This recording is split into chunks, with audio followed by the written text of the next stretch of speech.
I guess we could start in the spirit of light and colour and think about colour. And what colour is meant for you, and what it's led you to, perhaps. Yeah, I always like to start with something concrete, and for me, and that's often the title, because it's there in black and white, and we can, after speaking so much about colour, let's start with the words. Let's start with black and white, washable colour. And I remember at the time, I consider this an early work really, it's not that long ago, but I can really remember painting it and feeling my way with the kind of palette and the making of it. So it really kind of reminds me of that kind of intensity of kind of learning about your own work and the experience of making your own work. And I called it washable colour because, I mean, there's a certain kind of flippancy about it and a certain kind of intensity about it. Like all of my work is always kind of two-pronged, there's always kind of forces fighting one another, but I wanted it to feel, I wanted to have that sort of grandeur or luminosity or feeling of a kind of an early Turner watercolour or something, you know, my greatest ambitions for it. And I also was well aware of my own context for making it, and kind of that kind of more local, everyday colour of our own experience, and kind of washed out colours, and you know, so as much referred to that Turner watercolour as it did to kind of a label on clothes for washing clothes carefully, or a box of detergent or something. And that feels kind of, you know, an interesting place to start in this part of the building, this borderline between this kind of old and new part of the building, and something kind of this modernist and clearly influenced by modernist kind of contemporary piece. And how in terms of because there's obviously very it's kind of confusing when you first come up to this, because you have colour laid on as if it's painted. It is painted, and yet you thought you were approaching a sculpture. So how has colour and painting, do you think, your relationship to it has kind of evolved, hasn't it? Yeah. I mean, at the time, I think, and you can tell, I think, that I'm kind of struggling with that relationship between painting and sculpture. And in later works, a kind of confidence came, or a carelessness, or a willfulness, where I kind of decided, I can make great big paintings and sort of be liberated by my own critique of kind of sculpture and painting, how they marry. But here I'm really kind of feeling my way through, and I think there's a feeling of them having to be intertwined. Those things for me at the time had to really kind of come together.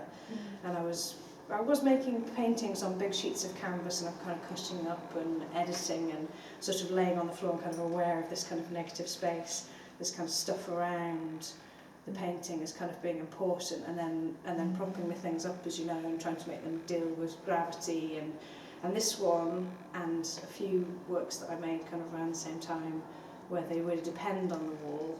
I suppose they really are evidenced by that fact, because they just about deal with gravity, but they also need the wall, and that kind of that human need, I think, and that kind of there's a vulnerability about this piece. I think that it needs that crutch.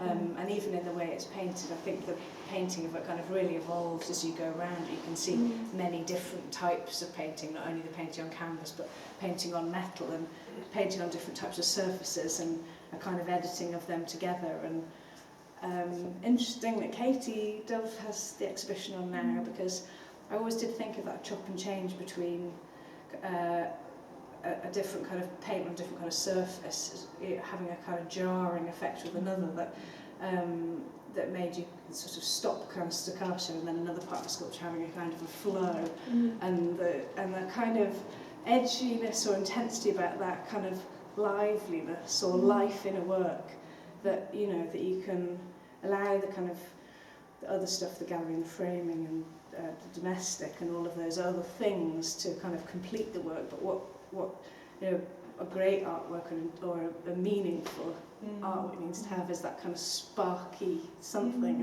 and no one's work has that more than Katie's really. But looking at it again, I've kind of forgotten a bit of that kind of. I've seen it many times over the years, but to kind of come back and see that kind of craggy you know, there's a real kind of elemental, tactile sort of thing about the way it's kind of painted and rubbed off and sculpted. And there's an intimacy and there's a naivety, there's something for me that's kind of this interior, because I remember kind of being, you know, these things are kind of canvas and it's not resilient and it couldn't withstand the elements. And my later work did move outside, and automotive paint had to be kind of robust, and that felt to me of an exterior world then. But I was always trying to reflect a landscape, so I think there's always that kind of thing in my work where I'm trying to do many things or sit on the border of many things, where it can be something interior and intimate and something that's more expansive and trying to talk about something else in a bigger sense of place and being. That's so interesting, that, because that many of the works through there are seascapes and landscapes, but they have that sort of feeling of a cabinet or a kind of shelter from the storm, and a sort of remembered impression rather than being out in there. At least that's how it feels now. And in terms of the colour, you were very struck, I think, when you came back, and of course the light was really shining on this part of the blue. And you said that's so interesting because there's a lot of blue in the sea here, but there's not blue in the Isle of Man, which is the other island. It's just that really specific turquoise colour just flying over. I was really lucky that it was such great weather, but it's just that real vivid turquoise. You know, I've had it on kind of like an exotic holiday when I was 9. I definitely didn't grow up with it. I don't know if it's just the clear water or the light or... Because I was going to ask you about coastal landscapes, and it's another aspect of the geometries that are inherent in your collection. That there is that geometry, but unlike something like minimalism, although I'm looking over here, and of course there is that too. But there's a lot of the geometries do seem to be associated with landscape, and it struck me that the geometry of landscape is particularly palpable here and in coastal areas where you have such strong horizontals. And I had forgotten that you were brought up on an island as well, so I did wonder if that featured in your interest in geometry. I mean, I do come back to it a lot, but I was saying to you earlier, I don't think I really understood landscape, or I don't even know if it's landscape or weather or something kind of something of that kind of energy or seascape to be part of my work really until I was on a residency at Cove Park. Start with something concrete again. Another coastal location. Which is a residency centre on the west coast of Scotland, and immediately I made works that kind of really, because I was in this converted cabin that you stay in, and my kind of horizon line was kind of so dramatic. The first things I made were these kind of folded paper sculptures that I showed in Transmission Gallery that year, which was 2005, and they were just folded. They were just the horizon line that I saw outside my cabin, and that was the first time that I really kind of deliberately, really literally kind of made it part of the work. But more than that, I think it kind of entered into the language of, even in those pieces, I'd coloured in all of the paper before I folded it with graphite, and it was that process which took probably the whole month I was at Cove Park. The folding took about a few hours, but the graphite colouring in the paper took days, because for the first time in my life I'd had, or as an artist really, the first time I'd consider myself an artist as well, but the first time I'd had that amount of time, days just kind of stretched out forever, and day and night you could just kind of colour with graphite, and that kind of process, I suppose, and the direction of those movements, and the sort of scratchiness of surface, or the different gradations of grey that I got on the kind of ripples of paper, and there was something that was definitely of the landscape without drawing the landscape. And I think I kind of built on that. There was definitely that sense. I had a show at Project Room the year after that, and I'd made sculptures that were cardboard impregnated with cement, and it was a real point where I was kind of testing material. I wasn't really sure if I was making 2D things or 3D things, and there was lots of uncertainty. And on the Monday, and the show was opening on the Friday, I got all of the sculptures into the project room, and I made tables for hoping that some work would kind of arrive on these tables. And the tables had been beautifully made. There was quite pressure to make something worthy of them, yeah. And they were kind of different heights. And I brought in my kind of sculptures, which were those kind of flattened bits of cardboard, and tried to kind of prop them up in space. And they were all very grey. And going back to colour, colour and landscape really, because it was colour and that kind of gradation of colour that was to do with landscape, I think.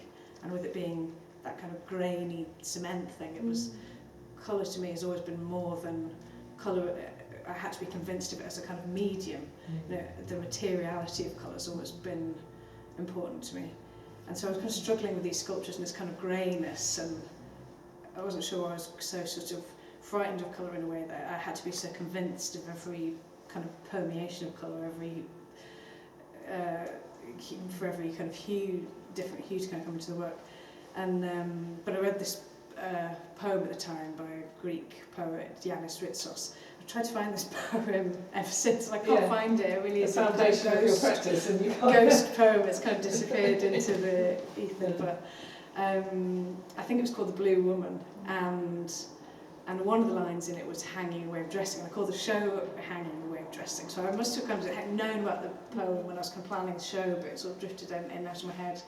And it was about this, actually the Aegean Sea, which is really turquoise. But I don't think I thought of that at the time. I just thought blue, the kind of power and sort of somehow spirituality of blue, that kind of intense psychological blue.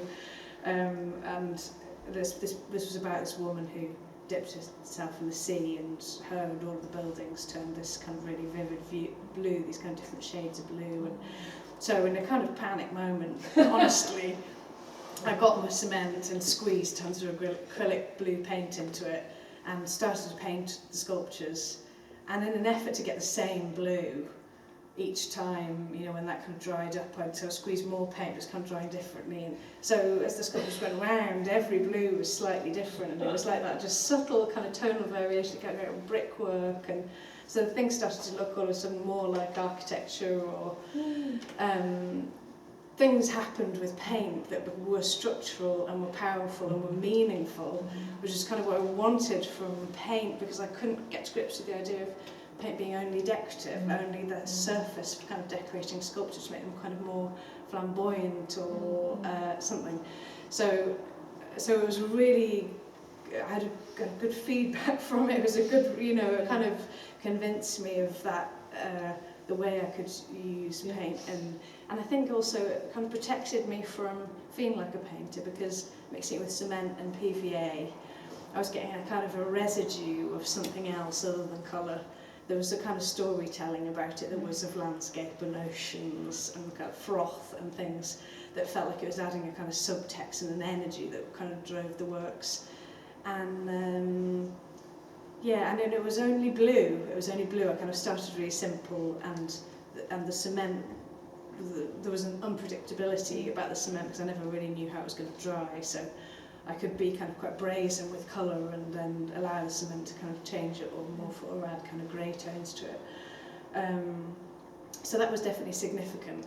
And then I worked like that with a kind of faded, almost like a kind of cushion cover left in sunlight, faded, I've called it remembered colour before, a sort of distant kind of sense of colour, something kind of not quite tangible or painted and then rubbed away for quite a long time. And then in about 2013, I think what happened was I just, at the same time I'd been making work faster for shows and outside and inside, and I kind of just decided, oh actually I have this practice that allows me to make paintings that I can then cut up and edit and make into sculptures and make them deal with this geometric side of the work. And that's liberating actually, and I think it just took me a while to recognise actually what my practice was, that moment where I've got those paintings, I can make many paintings, they don't have to be used, and I sort of thought, well, I can try all sorts of things out, and if blue can have this kind of power, then there's other kind of optical things that can happen, and strange you know, I was a painter. I did do painting at art school, and there was kind of still a love of painting, but it had to feel like many of the works in this collection to be justified, strangely. Yeah, but so then I did really kind of deliberately kind of change up that palette and make set quite kind of what felt like kind of radical rules for myself, so that you know, I can use neon or black and white, you know, chalk, or, but yeah, but that thing of landscape and geometry, to go back to the initial question, I think my work in its two parts. There's definitely a sort of the bit I suppose I feel fully absorbed in, and really love is kind of this kind of getting to grips with that painting, or kind of what can happen in that surface detail. But there's something that I always felt the work needed to exist. I suppose at first, as an art student, I felt needed to exist in an art gallery, or needed to exist outside my studio or something, and that was the kind of rigour of this structure or geometry.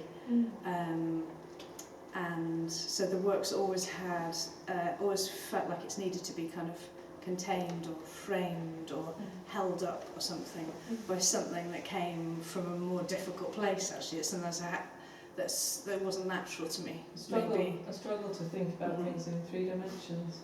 Yeah, I think so, and I think the form started off very simply. For that reason, you know, like kind of windows and doors. I'm probably leading quickly onto... No, that's all it's well, this is the thing, because it all happens at once, doesn't it? So there's so much contained in, you know, thinking about geometry, and geometry being something that tends to clarify or refine or reduce a shape into something understandable. Yeah. But your geometries don't do that. They're very perplexing in that you can never quite, you know, there's never a particular angle where you can see everything laid out. So I wonder if that's because you did find it challenging to work in 3 dimensions, or if you were relishing the challenge and therefore wanted to replicate it for the I think it is really interesting to look at all the works, the sculptural works, where you're seeing through these portholes, and you're really getting kind of snapshots of multiple perspectives in that real kind of cubist, fragmented cubist style that all the modernists drew on, and me too. And I think that was probably what I was trying to get at. I was trying to make these kind of multiple images, and I did, perhaps to make it more understandable, just was kind of natural to me to try to make sense of something as kind of an image, and then stand in a different position and make sense of it as another image. And I think I'm naturally critical of my work, and as a way to kind of have a healthy practice, I needed to be always surprised by the work, so that I didn't pull it to pieces kind of literally and mentally. So I needed it to have a back and front, or I needed, for me, you know, to have other ways of looking at it that I would be kind of more sympathetic with it as a piece. Fascinating. And its location here, it's the first time you, obviously, as I say, you've just seen it here this afternoon, and approaching it from here and having it framed like this, and with those landscapes immediately visible. But what was that like? It's such a good place for it, and I'm so happy it's here. Just even the immediate material connections with this huge kind of band of grey. It's really interesting that this is quite rough. In the whole building, this is the roughest bit, and it just fits brilliantly with the kind of textured parts of the... It's just right, and for it to be just on the threshold of this old and new part of the building is really lovely as well. You've actually got the real portholes into the wall next to a kind of carving out of space or windows onto another kind of world, which is something that's always kind of been in the work, the kind of possibility of that entering into another space. Yes.